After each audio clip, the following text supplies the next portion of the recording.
화목으로 성장하는 교회라는 제목으로 함께 말씀을 통해 은혜 나누기를 원합니다. 화목이란 말은 성경에 나오는 용어에서 그러겠는데 원래 하고 싶은 말은 융합이란 말을 사용하고 싶었습니다. 융합이란 말이 일반 사회적으로 이제 많이 보편화되고 사용되고 있는데 어쩌면은 융합, 다른 말을 보면 연합이다, 단합이다, 복합이다 이렇게도 말할 수 있는데 융합이 무엇인가? 서로 섞이거나 조화되어 하나로 합쳐지다 이런 의미를 가지고 있습니다. 그래서 일반 사회적인 모습에서도 융합이란 단어를 넣어가지고 많이 사용되고 있는 것을 우리가 볼 수 있고 성경적인 용어로는 아직 사용되지 않다 보니까 우리에게는 조금 낯선 그런 용어이기도 한데 실제적으로 사회에서는 많이 보편화되고 있습니다. 융합교육이다, 융합과학이다, 어쩌면 또한 융합기업이다, 그리고 핵융합이다 이런 말도 하고 무기를 만드는 것이나 IT라든가 또 AI라든가 컴퓨터 관계 이런 모습에서도 융합 기술이 다 포함되고 있고 더 나아가서 융합 대학 이런 말도 하기도 하고 융합 과목, 책 과목, 이렇게 교과서 과목에 관해서도 융합이라는 말을 사용하고 융합 인재 양성 이런 말도 하기도 합니다. 그래서 어쩌면은 하나의 단편적인 그런 전공 그런 모습보다는 서로 섞이거나 조화되어서 하나로 합쳐진다 이렇게 말하는 것처럼 다양한 것들이 합쳐져 가지고 하나의 힘을 더 파워 있게 더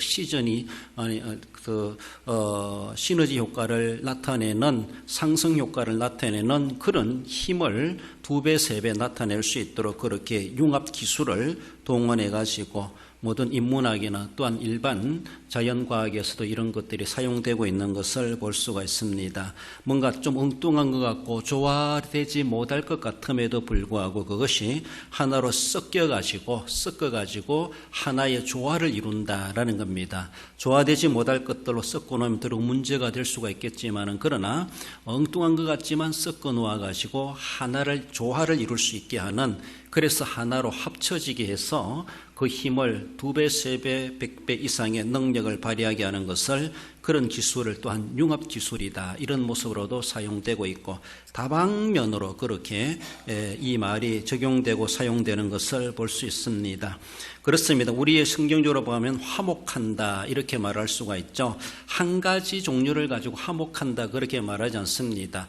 다양한 것들이 가지각색에 다 섞여 있는데 그러면서도 정말 하나의 힘을 나타낼 수 있는 화목함을 구성해내는 것이죠. 교회의 성장통이 무엇인가? 우리 오늘 본문에 초대 예루살렘 교회를 상당히 볼 때도 정말로 성장통이 있어요. 우리 아이들도 아픈 만큼 성장한다 이렇게 말하는 것처럼 교회가 커가다 보니까 예상치 못한 문제들이 발생하고 그 아픔을 잘 극복해냈을 때 거기에서 도리어 성장하는 것은 더 급소적으로 나타날 수가 있고 그 아픔을 잘 관리하지 못한다면은 도리어 쪼그라들 수 있는 그런 위험도 있다라는 것을 생각해 볼 수가 있습니다.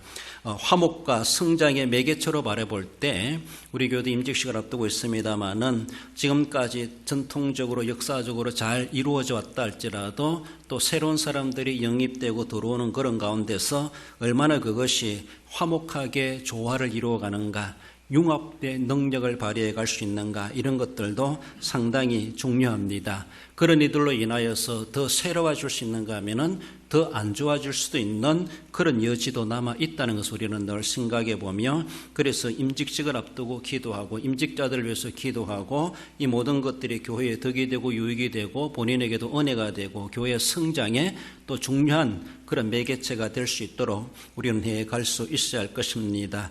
내가 그렇게 성장할 수 있는 그런 모습 이전처럼 그것만 고수할 것이 아니라 또 새로운 분위기 새로운 혁신에 가는 그런 자세를 개방적인 모습을 가지는 것도 또 시대에 걸맞는 성장의 모습을 가질 수가 있다라는 겁니다.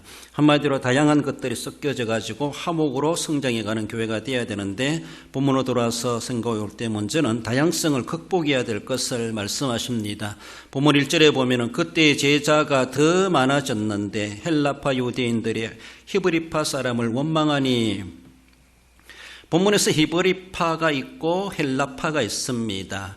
어쩌면은 중심적으로는 히브리파 사람들의 중심으로 초대 예루살렘 교회가 세워졌다, 그렇게 볼 수가 있습니다. 그러나 거기에는 히브리파 유대인들만 있는 것이 아니라 헬라파 유대인도 있다, 그렇게 말씀하죠.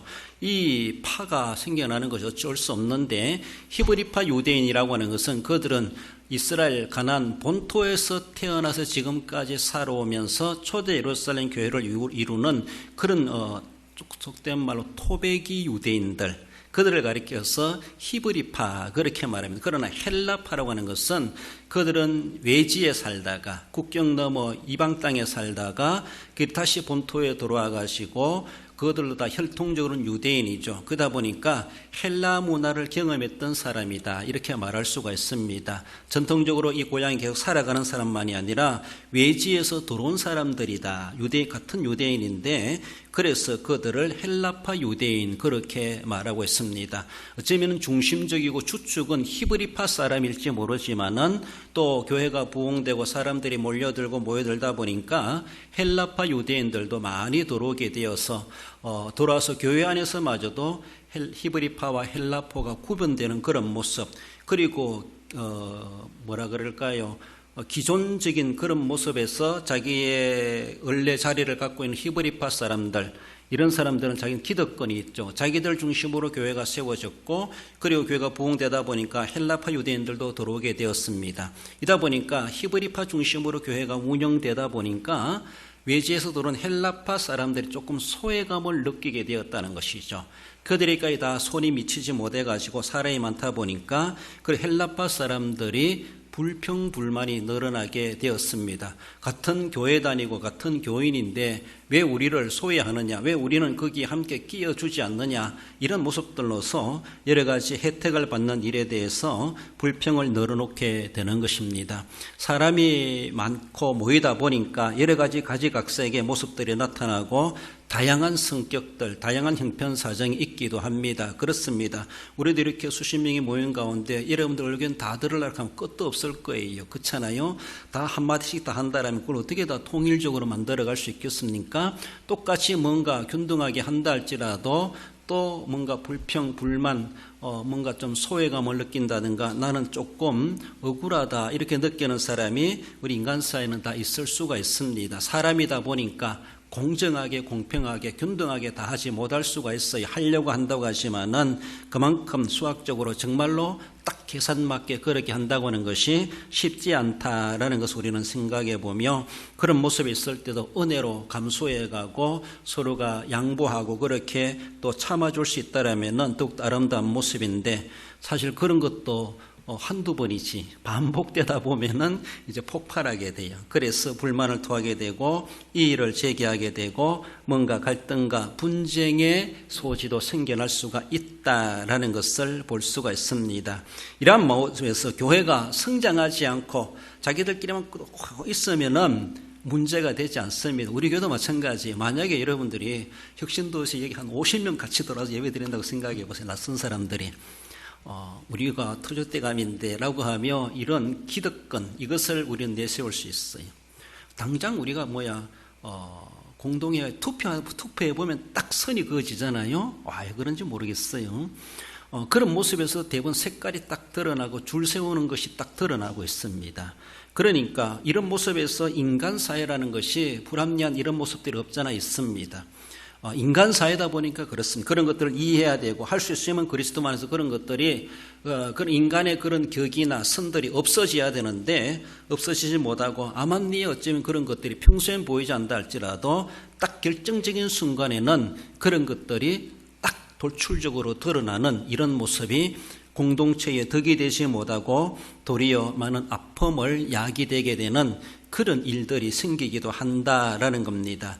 교회가 성장하면 성장할수록 외부 사람들이 많이 들어오다 보니까 그 사람들까지 다 속된 말로 챙겨주지 못하고 다 알아주지 못하니까 그런 사람들이 불만을 가질 수가 있고, 또 먼저 온 사람들은 먼저 온 사람들만큼이나 또 불만이 생겨나는 것이 인간 사회라고 하는 것을 볼 수 있습니다. 그래서 그러나 먼저 온 사람, 먼저 된 사람들은 이미 그 모든 것들을 다 경험해 본 그런 모습 모습으로서 나중 온 사람들을 이해해주고 품어주고 그렇게 할 수 있어야 되는데 그런 것들도 한계가 있다라는 것을 봅니다. 더 나아가서는 세대적인 모습도 마찬가지예요. 어떤 출신과 지역과 또 그런 파벌뿐만 아니라 나이의 차이에 있어가지고도 세대 차이 난다 그렇게 말을 하죠. 우리들도 자녀들을 키워보지만은 자녀들이 우리 마음대로 되지 않습니다. 지난주에도 선거를 했지만은 너 이거 찍으라 해도 말 안 들어요. 자기들의 주관이 있어요. 자기들의 정치력이 있어요. 자기들의 생각이 판단이 있어요. 그러니까 부모 말이라고 다 옳은 줄 알고 알아주지도 않고 자기들의 생각대로 그렇게 나가는 그런 아이들이 있기도 합니다. 차라리 자식보다 손자는 할아버지 말을 더 잘 들을 수 있어요. 그래서 세대 차이를, 세대 간의 갈등과 이런 것들을 극복해내는 교육 중에 하나가 격대교육이란 말이에요. 격대교육. 나중에 가정의 달 5월달 가면 이걸 조금 더 세부적으로 나누고 싶은데 새로운 교육, 자녀 교육 패러다임 해가지고 격대교육이란 말이에요. 격대교육이 뭔가 하면은 한 대를 긁는다는 거예요. 그래서 이렇게 보면은 조부모가 손자를 교육하는 거예요. 우리가 자식들을 키울 때는 못 모르고 어쩌면은 또 살기 바빠가지고 학교 보내고 오고 뭐 별로 신경도 안 썼을 수 있는데 손자는 그렇지 않습니다. 손자는 우리가 단순히 키워주는 것만 하지 말고 그게 격대교육이라는 거예요. 한 대를 걸러가지고 한 대를 걸러가지고 교육한다는 걸 격대교육이라고 그러는데 그 교육이 상당히 효과가 좋다는 것이죠. 자식이 이놈은 나와 세대 차이 느낄지 모르지만은 손자는 나와 세대 차이 안 느낄 수가 있어요. 격대 교육만 제대로 되면은. 그래서 손자를 우리가 잘 키워야 돼. 단순히 그들이 학교 갈 때까지 내가 애 봐준다 생각하지 말고 품에 안고 기도하면서 또 학교 등교시켜주면서 할아버지의 신앙, 할아버지 할머니의 사상, 그들의 더 나가서 정치라면 정치까지라도 아이에게 심어주는 거예요. 애들의 교육에 골든타임이 있어요. 어쨌든 초등학교 가기 전에 벌써 이미 그런 교육이, 기초교육이 다 돼야 되지 않겠는가. 신앙교육도 마찬가지입니다. 학교 가면은 학교 선생님이 최고예요. 목사님보다 더 최고라, 학교 가면요. 선생님 말씀은 다 옳은 줄 알아요, 학생들은. 일반적으로 학생들을 피교육자 자세가 참 옳은 자세이기도 한데, 그래서 학교 선생님들이 잘 가르쳐야 된다. 특히 어린 저학년일수록 올바르게 정식 교육을 해야 되죠. 그렇습니다. 그러면서 그 전에 이제 격대 교육이라는 것이 있는데 조부모가 손자들을 제대로 정말로 교육을 해놓으면은 얘들은 내 자식보다가도 세대 차이 안 느끼고 그 시대, 그 세대들이 우리 어르신들의 그 정신과 그 애국심, 그 신앙심을 그대로 전수받을 수가 있습니다. 그렇습니다. 차라리 부모가 교육하는 것보다 조부모가 교육하는 것이 더 손자에게는 나을 수가 있습니다. 그런 모습에서 격대 교육이다 그렇게 말하고 있는데, 그렇게 되어졌을 때 도리어 어른들이 걱정하는 다음 세대들에 대해서 그들의 인성이나 영성의 모습에서 도리어 우리가 바로 직렬적으로 우리 손자들에게 교육할 수 있다라면은 얼마나 귀하고 좋겠는가. 그래서 세대 차이도 극복해 갈 수가 있고 그들로 하여금 여러 가지 옛날의 역사적인 사실들을 제대로 전수해 줄 수 있지 않겠는가. 그런 모습에서 격대교육의 하나의 오늘 시대의 교육의 방안으로 제시되기도 하고 있습니다. 그렇습니다. 이 세상은 다양한 것들이 놓여져 있습니다. 올 예루살렘 교회도 이제 다양한 사람들이 부흥되다 보니까 하나의 성장통입니다. 부흥 안 되면은 그런 고민할 필요도 없어요. 사람들이 많아지고 부흥되다 보니까 교회 성장해 가면서 당연히 반드시 겪어가야 될 아픔이라고 볼 수가 있습니다. 그런 문제 소지가 있습니다. 그것을 우리는 전부 다 잘라버린다기보다 극복해내려고. 그들의 의견을 들어주고 그들의 다양한 것을 인정해주는 그런 모습이 필요하다라는 겁니다. 다양한 것은 결국 틀린 것이 아니라 또 다른 방법이다, 다른 방식이다 이렇게 받아들이면 됩니다. 그렇습니다. 그것이 본질을 떠난 진리를 왜곡한 그런 모습이 아니라면은 정말로 그것은 틀린 것이 아니라 또 다른 방식이다. 그런 모습에서 받아들이면은 얼마든지 수용 가능하고 우리가 조화를 이루어갈 수 있다. 그런 생각이 듭니다. 여러분들 다양성이 존재하는 지구촌임을 볼 수가 있죠. 우리가 복음을 전하는 것도 유대인들에게만 복음을 전하라 말씀하지 않습니다. 예루살렘과 온 유대와 사마리아와 땅끝까지 이르러 그렇게 천시받는 사마리인들에게도 복음을 전하라 말씀하십니다. 아니 다른 이민족, 다른 이교도들에게까지도 복음을 전하라고 주님은 그렇게 말씀하십니다. 그래서 우리의 지금 복음은 다양한 대상자들을 다 포괄하고 있습니다. 혈통이나 나라나 민족이나 종교나 언어나 사상이나 교육이나 지역이나 의식이나 의식주나 모든 문화, 모든 곳에 살아가는 사람들, 어떤 종족이라 할지라도 복음은 땅끝까지 모든 민족에게 전파되어야 될, 모든 사람들에게 전거되어야 될 정말로 유일무이한 복음의 진리라는 것을 말씀하죠. 마가복음 16장 15절에 또 이르시되 너희는 온 천하에 다니며 만민에게 복음을 전파하라. 우리가 해야 될 선교의 대상자들은 우리와 똑같은 동질의 사람들이 아닙니다. 똑같은 문화권에 있는 사람들이 아닙니다. 말도 다르고 생각도 다르고 사상도 다르고 종교도 다르고 혈통도 다르고 지역도 다르고 정말로 엉뚱한 사람일 수가 있습니다. 생각지도 못한 그런 모습이 있을 수가 있습니다. 그런 사람 싫다고 해서 전도 안 하겠습니까? 그럼 교회 성장은 모연한 것이죠. 하나님의 나라는 확장되지 않는 것이죠. 만민에게 땅끝까지 온천의 복음을 전하라는 것은 수많은 다양한 사람들 우리는 만나게 돼요. 다양성 속에 가서 복음이라는 정말로 만고불변의 진리를 그들에게 전해야 될 것. 그래서 그들의 문화권에서 이 복음이 잘 수용되지 않는다 할지라도 계속해서 우리는 전하면서 그들의 문화나 삶이 뭔가 복음으로 변화되고 환원화되어지고 그래서 그런 모습에서 섞일 수 없는 것 같지만 섞여가지고라도 하나님이 원하시는 복음의 진수가 거기에 시너지 효과, 상승적인 효과, 능력을 발휘할 수 있도록 해가야 된다는 것이죠. 이 복음이라는 것은 생명체입니다. 그래서 거기에 들어가면은 시들거리는 사람들, 시들어간 사람한테 회복시켜주고 죽은 사람을 살려내고 영혼을 살려내는 하나님의 역사에 있기 때문에 우리는 그들과 우리가 색깔이 다르다라고 생각하며 배제하는 것이 아니라 우리는 융합적인 그런 정신, 거기에 들어가가지고 조화를 이루어 하나의 힘을 발휘하게 하는 이런 화목해 하는 이러한 책임을 우리는 사명을 분명히 감당해 가야 할 것입니다. 교회 성장적인 모습에서 이런 말을 해요.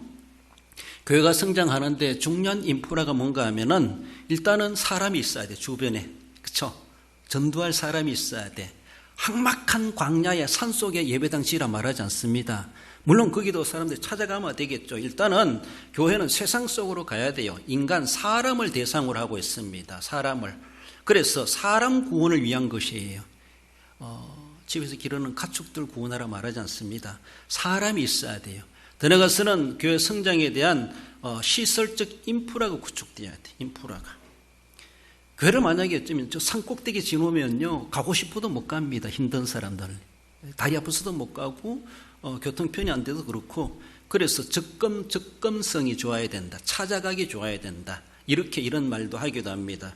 더 나아가서는 기성신자들의 의식 수준 그 의식 수준을 하나로 이야기한다면은 새로운 사람들이 들어온다 할지라도 그들을 아무런 우리가 먼저 된 자로 티내지 않고 바로 수용해 줄 수 있는 포용력, 이게 필요해요. 그래서 내가 먼저 왔는데, 내가 먼저 됐는데, 이거 색깔 드러내지 말고 그리스도 안에서 똑같이 그 초대교회 시대에는 종도 오고 주인도 같이 예배 드리러 오잖아요. 교회 안에서는 종이나 신분이 없어요. 다 형제입니다.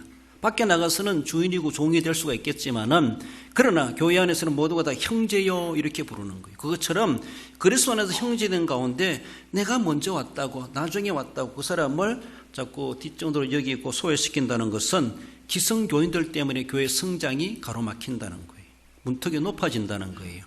들어가서는 새로운 신자들이 왔을 때 새로운 신자들이 낯설어하지 않는 교회로 돼야 돼요. 낯설어하지 않도록. 그들도 정말로 예수 그리스도를 바라보고 교회에 찾아왔을 때 인간의 집단이지만은 정말 그들에게 잘 융합될 수 있도록 융합될 수 있는 그런 자세. 그들은 초신자라고 보면 그는 아무것도 모릅니다. 기억리역부터 가르쳐 줘야 돼요. 예수님이 뭔지 교회가 뭔지 성경이 무엇인지 정말로 초등학교 1학년 들어간 학생들처럼 모든 걸 다 가르쳐야 될 그들은 생소한 것이고 낯설어하고 여러 가지로 어려워하고 있습니다. 그들의 눈높이를 알아줘야 되죠. 그래서 그들을 얼마나 잘 수용할 수 있는가. 중요한 것은 다른 것보다는요, 기존 성도들의 의식, 이것이 큰 문제예요. 큰 문제. 이것 때문에 교회 성장이 될 만한 다른 조건이 인프라가 구축되어 있어도 기존 성도들이 그것을 제대로 기초가 되어 있지 않으니까 결국 조금 지나다 보면은 그 본색이 드러나게 돼요. 그래가지고 교회 성장이 그 이상은 정체되어 버리고 도리어 왔던 사람들도 나가버리는 이런 모양새가 되는 것은 먼저 믿는 우리들이 얼마나 막중한 책임이 있는지 몰라요. 그러므로 그것이 참 중요해요. 우리 선배님 중에 여러분들 와우리 교회란 말 들어봤죠? 와우리 교회. 소가 앉아있다 누워있다 그런 동네 모양이 와우리, 그래서 그런 동네인데 그 교회는 급성장했어요. 급성장. 거기에 경기도 쪽에 개발해 가면서 막 개발되어지고 그러면서 그 교인들도 어제까지 경기 끌고 다니는 사람이 이제는 그랜저 끌고 다니고 어제까지는 농부처럼 살아갔던 사람이 이제는 막 깨끗한 옷 입고 시대에 변해가지고 지역에 변하고 환경에 변해가지고 완전히 세상 말로 촌티를 안 냅니다. 도시사람 흉내를 내요. 그리고 도시사람 와서도 촌스럽다 못 느끼도록 그들이 완전히 탈바꿈 할 줄 아는 그런 성도들이, 기존 성도들. 그래가지고 우리도 공부할 때 그 교회가 모델적인 교회로 봤어요. 이런 성장의 환경 조건이 상당히 딱 들어맞다. 그건 자연적으로 성장하는 것, 자연적으로. 새로운 사람들이 들어와도 낯설지 않아요. 기존 성도들도 옛날에 그렇게 막 땅만 파고 일하는 그런 모습이 아니라 이제 땅 다 들어갔어. 도시화되다 보니까. 그러니까 돈도 많아.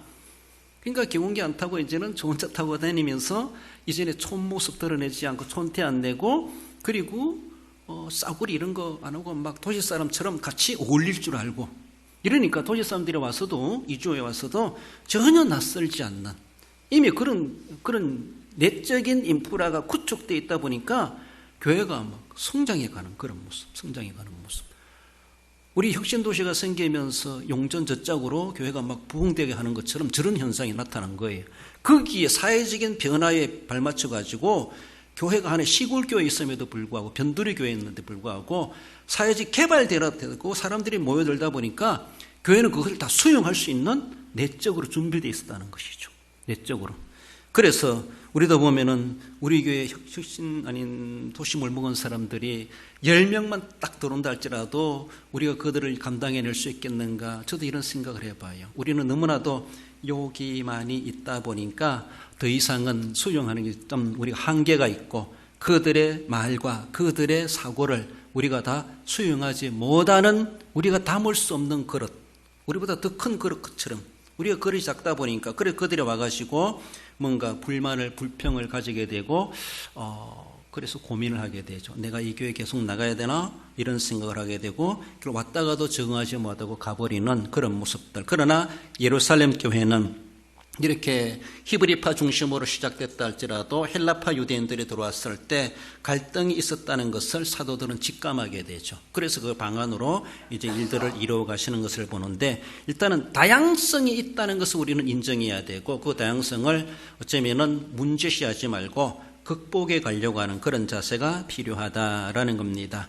그래서 그것이 화목으로 성장하는 교회가 됩니다. 나아가서는 본질을 고수해야 될 것을 말씀합니다. 2절에 12사도가 모든 제자를 불러 이르되 우리가 하나님의 말씀을 제쳐놓고 접대를 일삼는 것이 마땅하지 아니하니 교회 접대하는 기능도 빼놓을 수가 없습니다. 그렇지 않습니까? 그러나 그것 때문에 사도들이 본질로 말하는 기도와 말씀을 소홀히 할 수가 없다라는 겁니다. 하나님의 교회는 사람들이 모이다 보니까 전에도 말씀드렸지만은 생명체이면서 조직체입니다. 그러나 생명체를 약화시켜가면서 조직체를 강화시키고 조직체를 소중히 여기고 앞서온다는 것은 뭔가 주객이 전도된 그런 교회의 본질이 상실되는 그런 모습이 되고 비본질이 본질의 자리에 서는 것처럼 그런 모습이 되는 것은 교회에 세속화되고 타락하는 시작이 될 수도 있다. 위험성이 있습니다. 그것을 사도들은 이야기하고 있습니다. 그렇습니다. 접대를 일삼는 것이 마땅하지 아니라 본질을 제쳐놓고 접대 때문에, 그 문제 해결 때문에 우리 하나님의 말씀을 제쳐놓고, 하나님의 말씀은 본질적인 대표적인 용어로 말해주고 있습니다.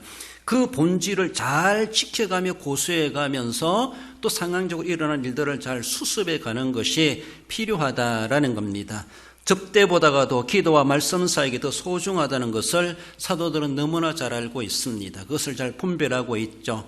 그래서 우리가 마르다 마리아 이야기해 본다 할지라도 예수님이 그 집에 찾아갔을 때 언니 마르다는 예수님 접대하느라 준비하느라 참 바빴습니다.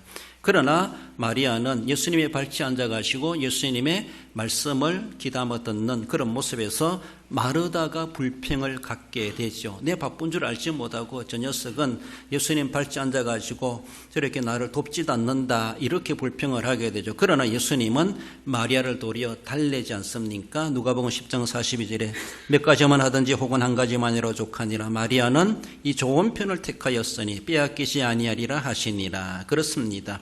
우리가 본질과 비본질을 잘 분별하고 올 수 있어야 되고, 그것 때문에 진짜 지켜가야 될 본질을 우리가 소외시킨다면은 그것은 내게도 손해고 하나님께도 영광이 가려질 수가 있다라는 것을 생각해야 되고, 교회가 어쩌면 도리어 생명체보다가는 조직체를 강조하다 보니까 영성적인 모습보다가는 인간 위주로 그렇게 인본화될 수가 있는 위험성이 있다라는 것을 사도들은 알고 있습니다. 그래서 어떻게 하든지 우선이 무엇이고 차선이 무엇인가, 이런 것들을 우리가 잘 분별하고 거기에 걸맞게 우리가 지혜력을 발휘하고 적응해 갈 수 있어야 될 것을 말씀하십니다. 여러분, 우리가 교회에 와서 늘 예배하는 그런 모습에서도 선거도 앞뒤로 하고 하는 그런 모습에서 많은 그 유튜버라든가 뭐 그런 말들을 많이 우리가 카톡으로나 또 받고 있어요. 저도 원치 않게도 수백 명의 단톡방에 나를 초대해가지고 나가도 또 초대하고 나가도 초대하고, 이종찬 목사님이 그렇게 해놨어요. 그래가지고 나가지도 못해, 나가면 또 초대해놔요. 그래가지고 수백 명이 돼요. 수백 명이 아침에 일어나면 막 수백 통 들어왔어요. 수백 통. 주로 정치 이야기, 주로 우파적인 사람들인데, 그래가지고 나라 걱정하는 일도 많이 합니다. 많이 하기도 하지만은, 정말로 거기에 주는 여러 가지 메시지들이 좋은 것도 많아요. 좋은 것도 많은데, 정말로 자기들의 주장을 내세우는 그런 모습에서 상당히 과격한 그런 말들도 서슴지 않는 그런 모습들이 없잖아 있기도 합니다. 그러면서 우리가 어떤 상황에 주어진다 할지라도 우리 그리스도인들은 정치 때문에 기독교인들이 뭔가 양갈래, 양극화된다고 하는 것은 도리어 하나님의 영광을 가린이 될 수가 있고, 도리어 사탄의 농간에 우리가 논한하는 그런 결과가 될 수가 있다라는 것을 우리는 우려해야 돼요. 분명한 성경관을 가지고 우리가 나라도 바라보고 또 진단하고 평가할 수 있어야 되고, 또 비평할 건 비평하고 협조할 건 협조할 수 있어야 되는 그런 모습은 분명합니다. 그것처럼 우리는 정말 어떻게 하든지 간에 본질을 훼손되게 하는 상황적인 문제로 본질을 훼손하면 안 된다는 것이죠. 우리 오늘 이렇게 예배하러 올라온 그런 모습에서도 늘 말씀드리지만은 예수 그리스도의 십자가에 감격 없는 예배는 비본질 중심 예배입니다. 인간 중심이에요. 그리고 하나의 종교 행위에 불과할 수가 있어요. 우리에게 본질의 가장 기초적인 말을 한다라면은 예수님의 십자가입니다. 예수님의 구속의 은혜의 감격입니다. 무엇을 하든지, 말씀을 듣든지 찬송을 하든지 기도를 하든지 뭘 섬기든지 다 주님의 구속의 은혜의 감격의 발로에서 우리가 출발해야 되고 시작이 돼야 되고, 내가 거기에 뿌리를 하고 지금 이 일을 하고 있는가를 우리는 늘 진단해 봐야 돼. 세상 말로 막 싸우더라도 십자가 감격 가지고 싸우세요. 감격 가지고. 모두가 다 잘하려고 싸우지만은 그렇습니다. 그 결과가 또 어떻게 될 것인가도 생각해 봐야 되죠. 본질은 온데간데 없고 비본질 가지고 서로 이익을 챙기려고 하는 그런 모습에서 갈등과 분쟁이 일어나게 되고, 하나님은 온데간데 없고 자기들끼리 뭔가 교회를 하는 것처럼 하나님은 관심도 없는 일 가지고 싸우고 있는 그런 모습이 되지 않겠는가라는 겁니다. 그러므로 우선이 무엇이고 차선이 무엇인가 분명하게 분별해야 돼. 오늘 본문의 사도들은 그것을 잘 알고 있습니다. 그래서 그것을 수습하기 위해서 우리 알고 있는 것처럼 일곱 집사를 세우는 동기부여가 되었던 것을 볼 수가 있습니다. 그러므로 우리는 예배하러 오면서 내가 이 자리 채우고 출석하는 것은 중요하지만은 내가 정말로 본질적 예배를 드리고 있는가, 본질적 예배의 자세로 예배자로 이 자리에 앉아 있는가 올라왔는가를 자기 자신을 늘 진단하고 예배 중에서 자기를 그렇게 추스러가고 마음의 옥깃을 여민어가는 그런 우리의 모습들이 돼야 되고, 늘 구속의 은혜의 감격, 이전에 감정이 어떠하고 상황이 어떠하고 분위기가 어떠하고 환경이 어떠하고 내가 어땠든지 간에 아무튼 주님 앞에 올라와서 모든 것 다 내려놓고 다 벗어놓고 다 내려놓고 주님 앞에 완전히 텅 빈 마음 가지고 주님이 주시는 것을 받으려고 해야 되지, 이전에 세상에 우락부락했던 것들 가지고 와가지고 아직도 여기서 내려놓지 못하고 쏟아놓지 못하고 피워놓지 못하면서 무슨 구원의 감격이 있고 무슨 예배를 드릴 수 있겠습니까? 그렇습니다. 그저 남에게 내가 교회 다니다 교회 갔다 출석했다 보여주기 위해서 오는 것이 결코 아니라는 것입니다. 정말로 마음 없이 영 없이 믿음 없이 예배 드리는 것은 하나의 행사에 불과하다라는 것을 생각하며 오늘 본문에서 바로 본질을 고수해야 돼. 정말로 무엇이 본질인가, 무엇을 지켜가야 될 것인가. 그러나 사실 우리도 본질 때문에 싸우진 않아요. 잘 본질 때문에. 왜? 본질은 끝나는 거예요. 본질에서 어긋나면 당장 이단으로 취급되기 때문에. 그렇지 않습니까? 그런데 상황적인 문제가 이게 바로 덕을 세우는 거예요. 상황적인 문제 우리는 다 옥신각신하고 있어요. 비본질 문제 가지고 그거 가지고 나중에는 죽이니 살리니까지 막 큰 소리까지 나오는 그런 모습이 대먹지도 못한 모습이죠. 비본질 가지고 죽이니 살리니까 이렇게 말해요. 본질 가지고 죽이니 살리니 죽니 사니 막 이렇게 해야 되죠. 그렇잖아요. 그런데 우리는 비본질 가지고 얼마나 혈기방장한 그런 모습을 드러내는가, 우리 하나님 보실 때도 웃을 일이 아닌가라고 볼 수가 있습니다.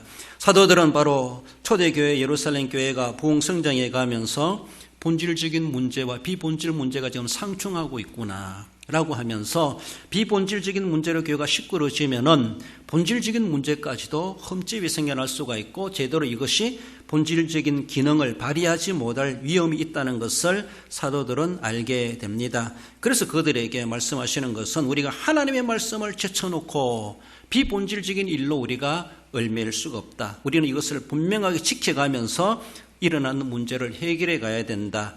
본질을 고수하는 그 자세를 선포하게 되는 것을 봅니다. 그래서 그러하다 할지라도 자기 자존심 때문에, 고집 때문에, 자신의 이기심 때문에 자기의 주장을 내려놓지 못하고 자신의 개인의 사정을 계속해서 앞세운다면은 결국 그것은 차선이 우선이 되어버리는 그런 모습에서 하나님의 교회를 혼란하게 만든다라는 겁니다. 조금만 내가 참고 양심을 가지고 나아간다라면은 그래도 교회가 화평하게 되고 화목하게 되지 않겠는가, 그런 생각을 해봅니다. 우선 기도했지만 여소야대 이런 말하면서 걱정이 되지요. 또 4년간 5년간 그렇게 가야 되는가, 참 힘든 정국이 되겠다라고 싶지만, 그래서 우리가 계속 기도해야 될 건 하나님, 야당에 있는 사람들도 양심껏 하게 해주시옵소서, 이런 기도가 나요. 거기에도 기독교에 맞습니다. 그렇잖아요? 기독교인들 많아요. 거기도 장로, 권사 많습니다. 많은데도 그들이 신앙의 양심만 가지고 하면은 여당 야당 따질 거 뭐 있습니까? 인간적 양심만 가지고 해도, 신앙을 떠나서라도 인간적 양심만 가지고 해도 될 수가 있어요. 그러나 당 때문에 양심까지 팔아먹는 거예요. 당 때문에 신앙마저 팔아먹는 거예요. 여당이고 야당이고 할 것 없어요, 누구든지. 그러니까 그들이 하나님을 두려워할 줄 알아야 되죠. 우리가 이제 기도할 수 있는 것은 어느 당이 이기게 해주세요, 이것이 문제가 아니라 여당이든 야당이든 모든 정치인들이 근사님 기도한 것처럼, 장로님 기도하신 것처럼 하나님을 경외하고 하나님을 두려워하고 신앙의 양심을 가지고 당리당락이 아니라 하나님의 이익이 되는가, 하나님께 영광이 되는가, 이런 정말로 양심껏 정치하게 해주시옵소서. 하나님을 두려워하는 정치인들이 되게 해주시옵소서. 대통령으로부터 아래 말단 공무원이 이르기까지 국가의 녹을 먹는 사람들이 정말로 그렇게 국민들을 실망시키지 말고, 더 나아가서는 하나님께 실망시키지 말고 양심을 다해서 여자를 떠나서 정말로 나라를 걱정하면서 더욱이 믿는 의원들이라면은 더 기도하고 하나님 왜 더 당선되게 해주셨는가를 생각해 보며 그 당 때문에 당선됐다기보다 하나님이 권세의 주권자입니다. 하나님이 세워주셨다면은 내가 하나님 앞에 어떻게 보답해야 될 것인가, 어떻게 이 나라를 위해서 내가 섬겨 가야 될 것인가, 한국교회를 위해서 섬겨 가야 될 것인가, 그런 양심을 다해서 하나님 저희들이 정치하게 해주시옵소서.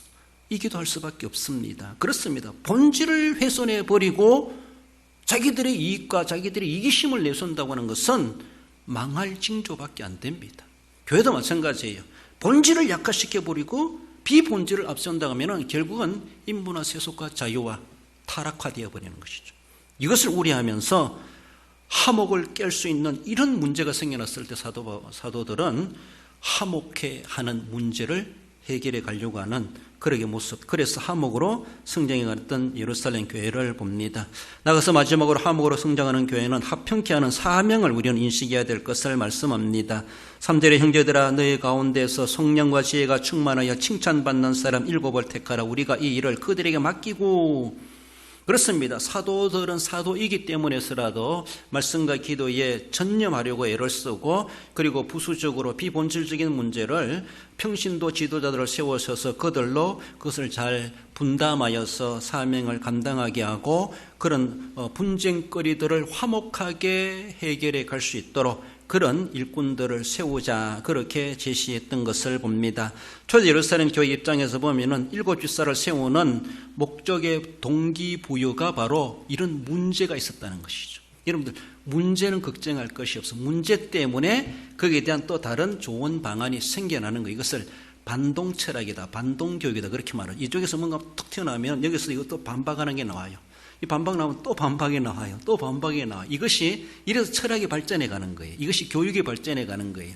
누가 주장하면 그것만이 다가 아니다, 이것도 있다 또 주장해요. 이것을 주장하면 그게 또 반박하는, 또 논평하고 비평하고 그거 말고 새로운 방안을 제시하는 사람이 있어요. 이러니까 발전해 가는 거예요. 그래서 거룩한 분쟁은 필요하기도 합니다. 거룩한 논쟁을 필요하기도 해요.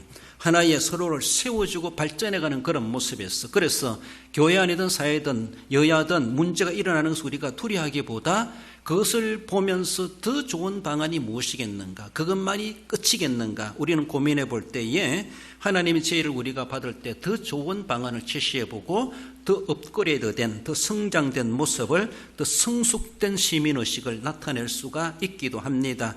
예루살렘 교회도 이런 문제가 생겨났기 때문에 집사님들을 세울 수 있는 동기부여가 되었습니다. 그들이 세워짐으로 문제도 해결되어지고, 그들은 단순한 문제 해결에 하는 그런 집사님들이 아니라 재정을 담당하고, 더 나아가서는 서대반 빌립 집사님 같은 보면은 이제 사도 못지않게 예부에 가서 전도 활동까지, 외부 활동까지도 그렇게 할 수 있었던 능력자로 쓰임받은 것을 볼 수가 있습니다. 아무튼 이런 하나의 안 좋은 문제로 도리어 교회가 더 성장하는 계기가 되었다라는 것, 잘 극복해냈을 때는 더 성장의 계기가 됩니다. 그러나 그것을 제대로 성장을 극복하지 못하면 도리어 힘드는 시험에 더 깊이 빠져버리는 그런 문제도 될 수가 있습니다. 인적받는 우리 피택분도 있겠지만, 여러분들이 내가 장로가 되고 내가 권사가 돼가지고 지금까지 역사와 전통을 자랑한 우리 교회 역사 속에 내가 어떻게 거기에 가서 조화를 이룰 것인가, 융합할 것인가, 화목의 캐스트보드가 될 것인가, 내가 매개체가 될 것인가, 그런 모습뿐만 아니라 단순히 나 하나 추가되는 것으로 끝나는 것이 아니라 내가 하나 거기에 함께함으로 인해서 교회의 어떤 시너지 효과, 또 상승적인 효과를 나타낼 수 있을까, 거룩한 부담도 필요합니다. 그래서 하나 더 있으나 마나는 이런 것이 아니라 있음으로 인하여서 교회가 더 새로워지고 더 기대된다, 이런 모습에서도 하나님 앞에 하나님 내게 무엇을 하게 하시기 위해서 이런 직분을 주셨습니까? 기도도 해보고 주님 앞에 물어보기도 하고 하나님이 지어주시는 대로 몸으로, 마음으로, 물질로, 시간으로 섬기기를 마다하지 않는 그런 모습들이 되어야 되죠. 그렇게 세워진 집사님들로 인하여서 이제는 사도들은 사도들이 할 일을 전념하기에 할 수 있도록 이미 그렇게 문제가 해결되지 않습니까? 교회가 급성장하고 3,000명, 5,000명 예루살렘 교회가 성장하고 그리고 환난을 당할 때 흩어지면서도 안디옥 교회가 세워지게 하고 이방 땅까지도 그렇게 뻗어나가는 그러한 믿음의 사람들로 성장해 갔던 것을 볼 수가 있습니다. 우리에게는 모두에게 다 화목해야 하는 직분이 다 있다는 것을 우리는 늘 생각해야 돼요. 나로 인하여서 화목해야 되는데 일조를 감당해 갈 수 있어야 되죠. 고린도서 5장 18절에 보면 우리를 자기와 화목하게 하시고 또 우리에게 화목하게 하는 직분을 주셨으니, 그렇습니다. 내가 가서 어떻게 교회를 더 화평하게 화목하게 은혜롭게 만들 수 있을까 고민, 그 모델은 예수 그리스도이십니다. 하나님과 인간과의 가로막힌 담을 허시기 위해서, 하나님과 인간과의 화목함을 이루기 위해서 예수님은 십자가 지시기까지 하셨어요. 죽음까지도 마다하지 않으셨어요. 화목해 하시려고. 그래서 내가 가서 어떻게 화목하게 할 수 있을까? 우리가 뭐 하겠습니까? 그럼 우리는 이상적인 모델은 예수님을 떠올려야 돼요. 예수님은 하나님과 나와의 관계를 화목하게 하기 위해서 무엇을 하셨지? 어떻게 하셨지? 이 세상에 어떻게 사역을 하셨지? 어떤 사랑을 실천하셨지? 어떤 말씀을 가르치셨지? 어떻게 몸으로 섬기셨지? 예수님은 우리는 묵상해야 돼요. 화목의 대명사는 예수님이십니다. 화목의 우리의 정말 이상적인 모델은 예수님이십니다. 하나님과 인간관계를 어떻게 화목하게 할 수 있겠습니까? 우리 예수님처럼 그렇게까지는 못한다 할지라도 적어나마 정말로 요만큼이라도 내가 감으로, 내가 들어감으로, 내가 함께함으로 그런 분위기를 만들고 그런 역할을 할 수 해야 된다라고 하는 거룩한 부담감도 필요하고, 내가 예수님처럼 내가 한번 흉내라도 내보고 그렇게 섬겨가야지. 그렇게 하려고 그러면 속된 말로 쏘가리 다 해야 되고, 참아야 되고, 말할 것도 드려야 되고, 다 들어줘야 되고, 다 협력해 줘야 되고, 아니 꼽고 더럽고 치사해도 다 인정해 줘야 되는 그런 인간관계 있기도 합니다. 그렇습니다. 그러다 할지라도 주님도 누가 멸시천대 모욕 뺨을 채리고 침을 뱉어도 다 참아가시면서 십자가 마다하지 않고 지셨는데, 그래서 하나님과 우리와의 화목의 제물이 되셨고 화목해 하셨습니다. 우리는 화목의 모델 되시는 예수님만을 우리는 늘 묵상해가며, 예수님도 그렇게 하셨는데 라고 하며 나란들 못하겠는가 라고 하면서 그렇게 하려고 하는 그런 자세 속에서 화목해 하는 사명을 내가 어떻게 감당할 것인가, 예수님 묵상하세요. 예수님 묵상하시면서, 그래서 내가 교회를 화목하게 만들고 노예를 화목하게 만들고 총회를 화목하게 만들고 대한민국을 화목하게 만들고, 그런 모습에서 거룩한 화목의 제물같이 우리는 섬겨가야 할 것입니다. 읽어봅시다. 요한일서 2장 1, 2절입니다. 나의 자녀들아 우리에게 대언자가 있으니 곧 의로우신 예수 그리스도시라. 그는 우리 죄를 위한 화목 제물이니 우리만 위할 뿐 아니요 온 세상의 죄를 위하심이라. 할렐루야. 그렇습니다. 예수님이 그렇게 화목 제물이 되셨으므로 우리가 덩달아 그 은혜로 주님과 소통할 수가 있고 주님의 은혜를 받을 수가 있고 믿어 구원받는 놀라운 구원의 역사를 이루어 주셨습니다. 그러므로 하나님과 인간과의 화목 제물 되신 예수 그리스도를 우리는 늘 마음에 새기며 기억하며 우리의 자신의 직분을 돌아보고 개인과 교회 관계에서 화목 제물다운 그런 모습으로 받은 직분대로 그렇게 교회를 성장케 하는 매개체가 되시고 화목의 제물이 되시고, 그래서 하나님 앞에 하늘의 상급으로 보상받기 합당한 그런 우리의 모습들로 섬겨갈 수 있어야 할 것입니다. 결론적으로 읽어봅시다. 다양성으로 인해 갈등과 분쟁이 있는 세상이지만 틀림이 아닌 다른 방법임을 알고 본질을 본질대로 지키며 화목해 할 사명을 신실하게 감당하는 충성된 성도가 됩니다. 그렇습니다. 우리 모든 성도 한 분 한 분을 통해서 먼저 된 자이든 나중된 자이든 다 우리는 화목해 하는 교회, 그러므로 그 화목을 통해서 교회가 분쟁과 갈등과 어려움이 많을 수 있는 그런 소직 가운데 있지만 도리어 성장의 발돋움판이 될 수 있다는 것을 늘 기억하시고 교회를 성장케 하고 부흥케 하는데 귀중하게 아름답게 쓰임받고 사용되시고 주님 앞에 충성 다하시는 우리 모든 성도 여러분들 되시기를 주님의 이름으로 축원드립니다.